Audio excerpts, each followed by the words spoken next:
All right, y'all, welcome back to State of the Franchise Gaming. Carson Kelly has returned from injury after the Cincinnati Reds game. All right, we lose the first two games of the Milwaukee series. Christian Robinson is out for 1 to 2 weeks, but we win the rubber matchup against the Brewers. We jump into this game as we are, I believe we're at home. Yes, we are. We are at home against the Pittsburgh Pirates. Taking them on. They are the team that is one of the few teams in all of Major League Baseball that is worse than we are. Okay. Rick Slade is on the mound, 3-8 on the season. And jumping this one as Mr. Vincent Campos, 10 steals on the year, 20 runs scored. 242 average in his rookie campaign. He faces Stephen Brault, pitcher of the Pirates. Lefty, that is, as Campos does hit lefties pretty well, and he's going to pop this one up to the second baseman. Oh, unfortunately, he's not going to hit there. I'm going to say a bit too much in front of that one. Here are the National League West standings. As you can see, we are over 25 games out of first place. We'll be honest, I am contemplating a second half of the season simulation.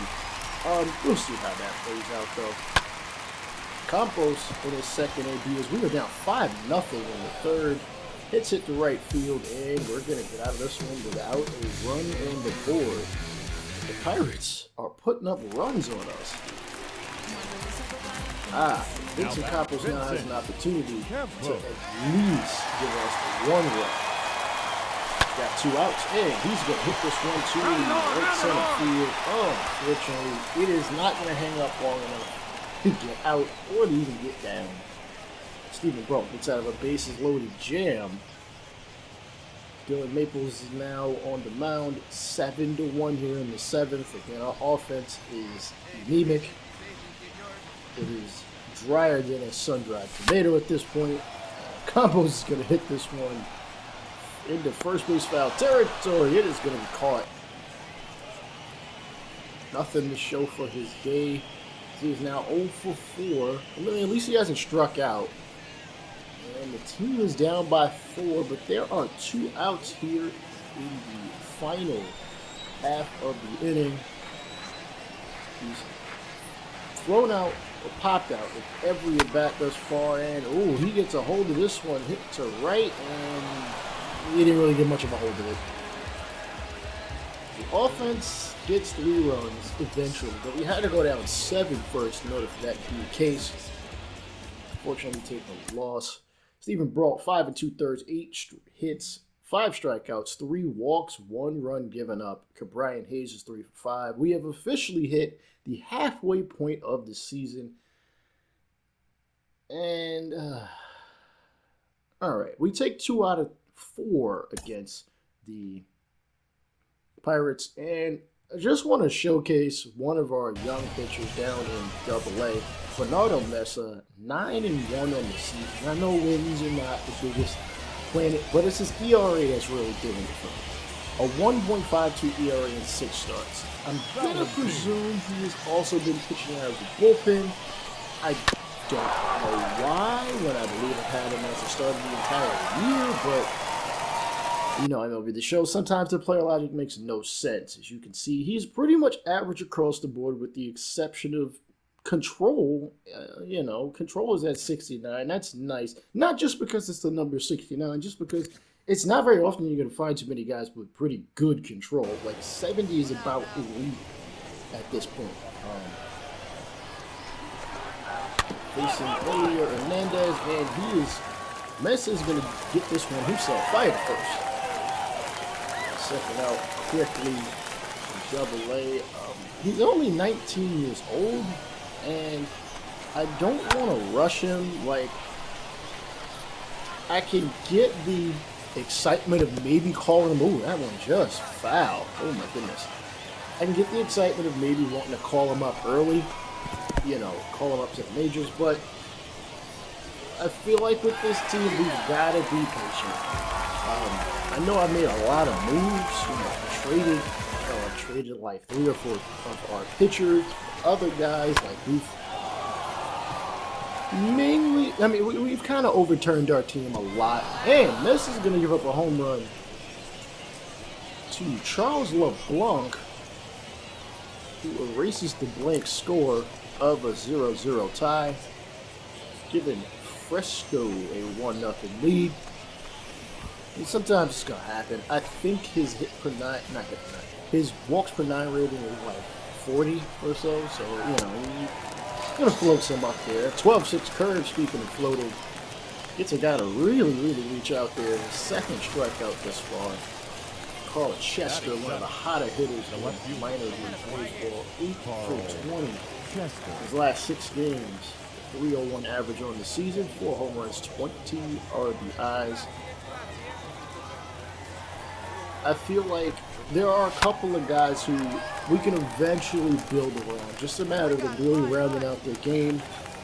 Guys like Mesa, guys like Bartolo Rivera. I mean, I'm not just saying Bartolo Rivera is a guy to build around just because, you know, he's the first round pick. And Mesa really showing up his defensive prowess there. He just seems to be able to just get to any of the balls, you know, right in front of the mound, right in front of the home plate, and snags yet another one on the changeup, hit back to him. You know what? Having a pitcher that can play some defense really helps. You know, you don't have to have your second baseman or your shortstop doing everything. Changeup hit to third. Nicky Lopez fires the not Nicky Lopez, Jonathan Lopez. I don't know why I keep calling him Nicky. Anyways, Charles LeBlanc did hit that homer, and he's going to hit this one to the right side. It is going to be caught.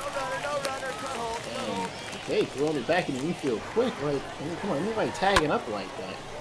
Mark Jacob, no relation to the designer, hits this one to deep center.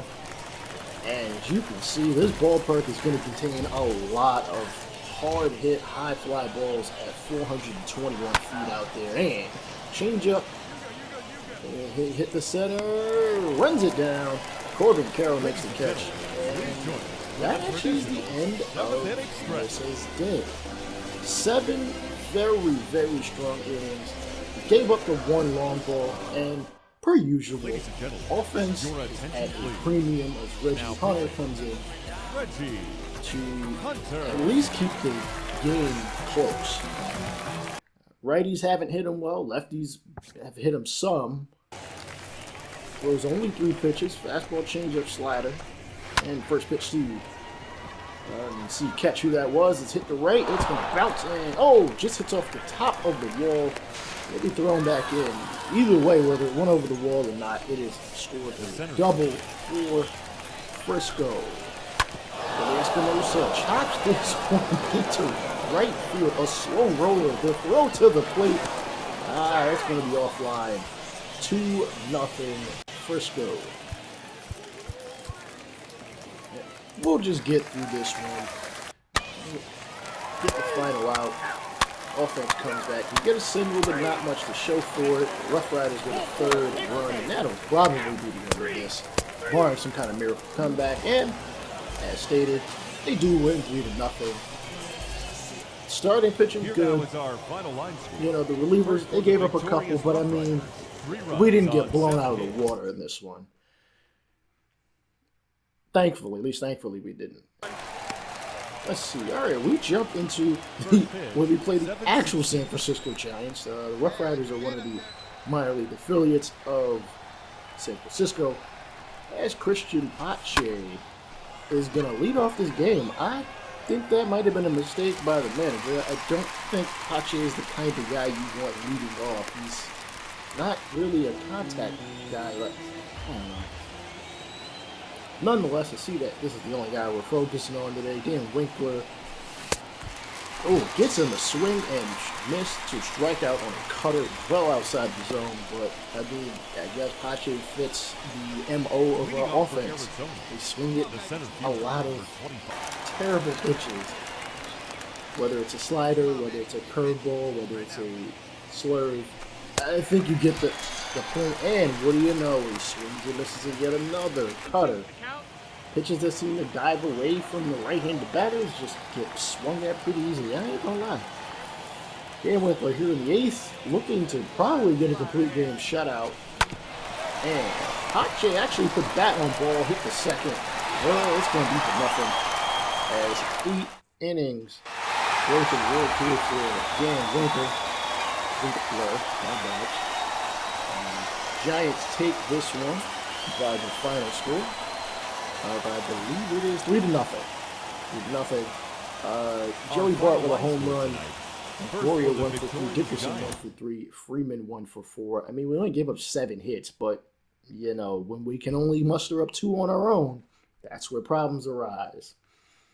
And I feel like you guys have seen a ton of Rick Slade this season. And you have. Not by intention, it's just happened to be the case.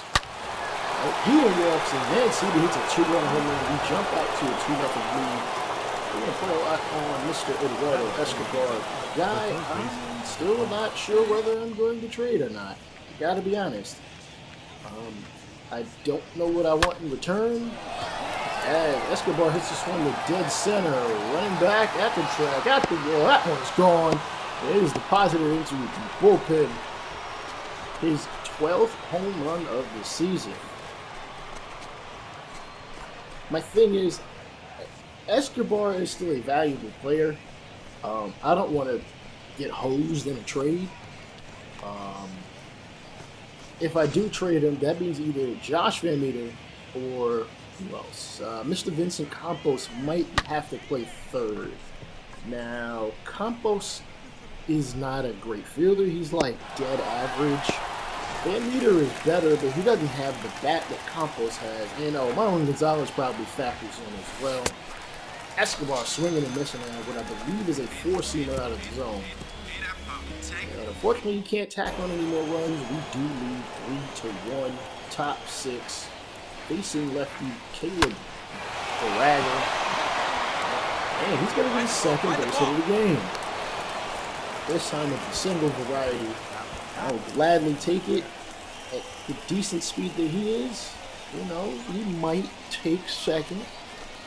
Tied for second on the team. Actually, yeah, tied either for second or is now in second for hits on the team. Patel Marte.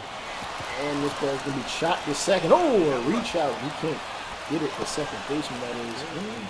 We've got runners at first and second. Can we tack on any more runs? Because I would gladly take some insurance runs. All right, Marlon Gonzalez ends up striking out on a curveball. So we now at 3-2 count with 2 away. Rick Slade at the plate. He does have a hit, and he is not going to capitalize on the hit yet again.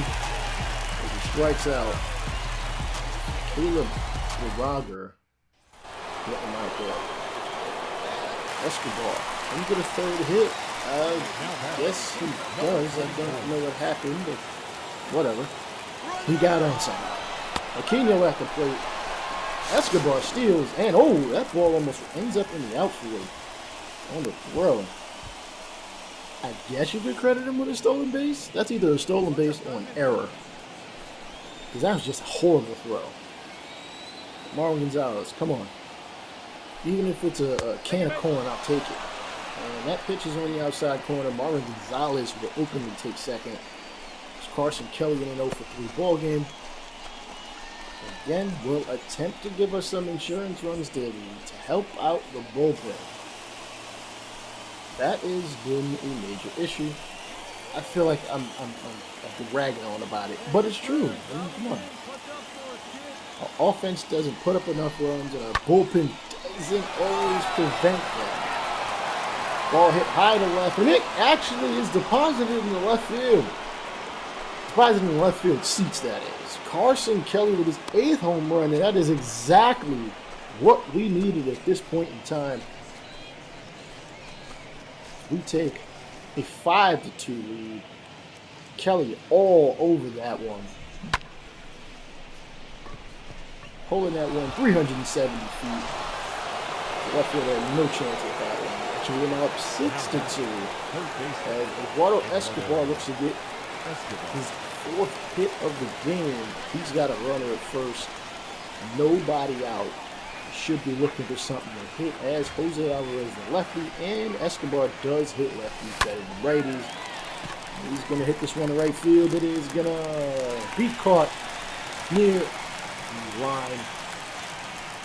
He will be the first out of the game. Sorry, out of the ninth. Nonetheless, we pick up the dub. 8-2, because we tacked on 2 more in the ninth. 13 hits. Glad we're ending this one on a high note. The next episode you will see should be the All-Star game. I feel like I said that the last time anyways. Peace out.